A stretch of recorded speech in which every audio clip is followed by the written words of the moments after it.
नमस्कार भारत। नमस्कार हिंदुस्तान।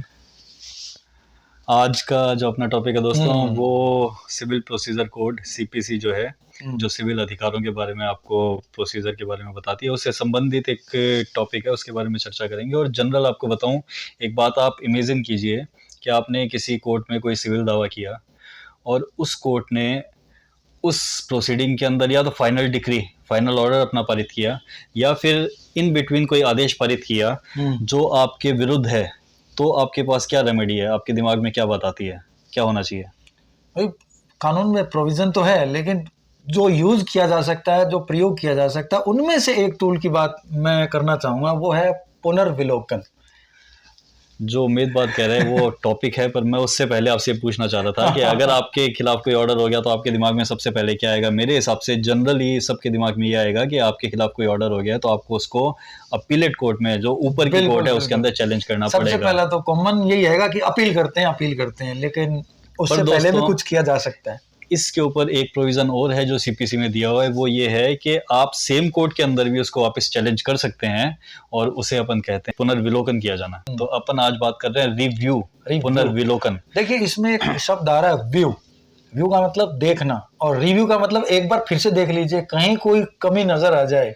और तो एक बार फिर से कौन देखेगा दोस्तों? वही देखेगा जिसने पहले देखा है। जाहिर सी बात है। इट मीन्स आपको कोई ऊपर कोर्ट में जाने की आवश्यकता नहीं है, आप सेम कोर्ट के अंदर भी आवेदन कर सकते हैं कि साहब आपने ये जो आदेश पारित किया ये इन कारणों से त्रुटिपूर्ण है, गलत है, इसको आप रिव्यू कीजिए और वापस इसके ऊपर हम जो बात कर रहे हैं उसको समझ करके अपना आदेश पारित कीजिए। अच्छा अभिषेक, ये जो रिव्यू हम जिसकी बात कर रहे हैं, इसमें क्या क्या कमी रह सकती है जिसकी वजह से रिव्यू करना पड़ रहा है? दोस्तों, ये जो बात मैं बता रहा हूँ आपको, ये लीगली जो है इसका स्कोप थोड़ा लिमिटेड है अपील की बजाय। अपील के अंदर आपके पास बहुत वाइड स्कोप होता है, आप बहुत सी चीजें जो है उनको चैलेंज कर सकते हैं, पर रिव्यू में आपका स्कोप उतना वाइड नहीं होता है। आप लिमिटेड चीजें उनको चैलेंज कर सकते हैं, पर आपके पास एक हथियार है, एक टूल है जिसको आप यूज कर सकते हैं। और ये यूज जो होता है, जो उम्मीद ने क्वेश्चन पूछा, वो दो स्थितियों में होता है दोस्तों। या तो जो भी प्रिजाइडिंग ऑफिसर है जिसने ऑर्डर पारित किया, जिसको आप चैलेंज करना चाहते हैं रिव्यू के रूप में, वो ऐसा है जो लीगली कोई कारण से गलत है, या उसने कोई लीगल प्रोविजन जो है उसको ध्यान में नहीं रखा, या उसका विवेचन जो है सही रूप से नहीं किया, इंटरप्रिटेशन सही रूप से नहीं किया, तो आप उसको चैलेंज कर सकते हैं।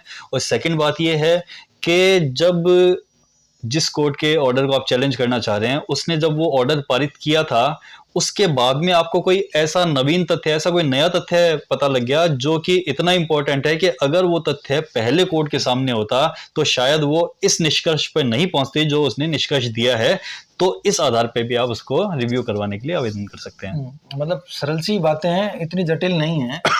एक बात तो तुमने ये बताई कि कोई कानूनी भूल है जो हो गई है, या विवेचन गलत हो गया है जिसकी वजह से उसमें कोई दिक्कत है। इसके अलावा दूसरी बात ये हो सकती है कि फैक्ट ही बाद में पता चला है उस ऑर्डर के, तो क्या किया जाए?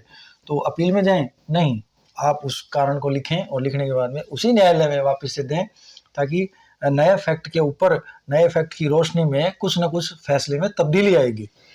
बिल्कुल दोस्तों, और इसमें एक बात और जो इम्पोर्टेंट है, ये रिव्यू कब किया जाएगा? मान लीजिए कोई कोर्ट ने कोई फाइनल ऑर्डर पारित कर दिया, उसकी अपील हो सकती थी, आपने अपील भी कर दी और आप सेकेंडरी रिव्यू भी कराना चाहें तो ऐसा नहीं होएगा दोस्तों। इसमें जो प्रोविजन है वो ये कहता है कि अपील अगर कोर्ट में हो सकती थी और अगर आपने अपील नहीं की है तो आप रिव्यू करवा सकते हैं।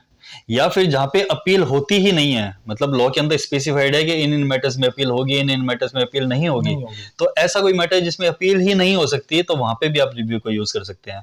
तो ऐसी बात नहीं है कि आप दोनों जो रेमेडी है वो अवेल कर लें कि आप अपील भी कर दें और रिव्यू में भी चले जाएं, ऐसा नहीं कर सकते। आपको कोई ना कोई एक रेमेडी चूज करनी पड़ेगी। आम जिंदगी में हम हर चीज को एक बार तो देखते ही हैं, कहीं बाहर निकलते हैं तो लिस्ट को देखते हैं कि ये काम करने हैं, अच्छा ये चूक गया, तो ये इसीलिए होता है। और ऐसा ही कुछ काम जो है वो कोर्ट में होता है। इससे संबंधित दोस्तों जो प्रोविजन है सीपीसी में, वो है सेक्शन 114 114, और इसी से रिलेटेड एक और उसमें प्रोविजन है, वो है ऑर्डर 47। जो सीपीसी है वो डिवाइडेड है दोस्तों सेक्शंस में और ऑर्डर्स में। तो ये जो लॉ से रिलेटेड जो कोई लोग हैं, जो लॉ स्टूडेंट हैं या जो प्रैक्टिस कर रहे हैं एडवोकेट्स, वो समझ सकते हैं। आपके लिए जानकारी के लिए सिर्फ सेक्शन 114 और ऑर्डर 47 ये इससे रिलेटेड हैं, और इन दोनों के अंदर लिमिटेड स्कोप मैंने बताया वो है। और जो मैंने आपको बताया कारण जो दो हैं, वो उन दो कारणों पे ही रिव्यू किया जा सकता है। तो फर्स्ट कारण तो दोस्तों बताया कि जहां लीगल कोई ऐसी कमी रह गई, भूल हो गई, जो प्राइमा फेसाई देखते ही पता लग रही है कि साहब ये गलत हो गया, प्राइमा फेसाई लॉ लॉ ऐसा नहीं कहता है, तो आप रिव्यू कराएंगे। सेकंड जो है उसका मैं आपको एग्जांपल देके समझाता हूँ, तो आपके शायद ज़्यादा बेहतर समझ में आएगा कि जब कोई ऐसा नया फैक्ट रिवील हो गया जो पहले नहीं था, तो इसका मैं एग्जांपल दूं। बिल्कुल, इसी की मुझे इंतजार था कि कब वो एग्जांपल आए और हमारे व्यूअर्स को ये बात क्लियर हो। तो नए फैक्ट का मैं आपको एग्जांपल दूं दोस्तों, वो ये है कि मान लीजिए एक प्रॉपर्टी है, उस प्रॉपर्टी का जो ऑनर है वो खत्म हो गया, उसके जो लीगल हेयर्स हैं उन्होंने पार्टीशन का दावा किया कि साहब ये प्रॉपर्टी जिसकी थी वो खत्म हो गया, अब हम इसके 5 लीगल हेयर्स हैं, 6 लीगल हेयर्स हैं, तो इस प्रॉपर्टी का डिवाइडेशन किया जाए, पार्टीशन किया जाए और विभाजन के बाद में हमें अपना अपना हिस्सा दे दिया जाए। और कोर्ट ने उसको तय कर दिया, ये मान लिया कि इस प्रॉपर्टी के अंदर इतने लोगों का इतना इतना हिस्सा है, और कोर्ट ने वो हिस्सा तय करने के बाद में अपना ऑर्डर पारित कर दिया, डिक्री पारित कर दी, सब सही चल रहा था। इसके बाद में किसी भी एक पक्षकार को पता लगा कि साहब जिसकी प्रॉपर्टी थी उसने अपने जीवन काल में, लाइफ में ही, इस प्रॉपर्टी की एक वसीयत सिर्फ एक व्यक्ति के नाम, मेरे ही नाम कर दी थी, तो क्या ऐसी स्थिति में वो पार्टीशन हो पाएगा उस प्रॉपर्टी का? तो दोस्तों ऐसी स्थिति में पार्टीशन नहीं हो पाएगा, क्योंकि वो प्रॉपर्टी एक व्यक्ति थी और उसको विल के जरिए उसने मेरे को दे दिया, तो उस पूरी प्रॉपर्टी का मैं मालिक हो गया, उसमें और जो लीगल हेयर्स हैं उनका कोई हिस्सा नहीं है। तो ये नया फैक्ट है जो रिवील हुआ, जो आपको पहले जानकारी नहीं थी। तो आप ऐसी स्थिति में बजाय उसकी अपील करने के डायरेक्ट रिव्यू में जा सकते हैं और कोर्ट को कह सकते हैं कि साहब ये नया फैक्ट है, ये रिवील हो क्या है कि ये एक रजिस्टर्ड वसीयत है, रजिस्टर्ड विल है, या ये उस व्यक्ति की विल है जिसके जरिए उसने विवादित संपत्ति जो है, डिस्प्यूटेड लैंड जो है, मुझे अकेले को दी थी, तो ये पार्टीशन के योग्य प्रॉपर्टी नहीं है, इसका विभाजन नहीं किया जा सकता है। तो आप इस नए फैक्ट को अपने सामने रख करके और अपना जो ऑर्डर है, अपना जो निर्णय है, अपनी जो डिक्री है, उसको रिव्यू कीजिए। तो व्यूअर्स को मैं कहना भी चाहूंगा कि अभिषेक ने जो नंबर बताए हैं धारा के और आदेश के, यानी कि ऑर्डर के, उनको एक बार पलट के देखिएगा, कुछ समझ में आए अच्छी बात है, नहीं आए अपने किसी लॉयर से भी मिल सकते हैं। नहीं तो फिर से देखिए, रिव्यू करें। इसको रिव्यू करें, अदरवाइज आप कमेंट के माध्यम से भी कुछ पूछना चाहें तो पूछ सकते हैं। पर एक प्रोविजन है, मतलब लॉ अगर अपन देखें तो लॉ के अंदर इतने प्रोविजंस हैं और हर बात को सोच करके प्रोविजन बताया हुआ है कि अगर ऐसा हो जाए तो ऐसा हो सकता है, ऐसा हो जाए तो ऐसा हो सकता है, ऐसी स्थिति में आप ऐसा कीजिए।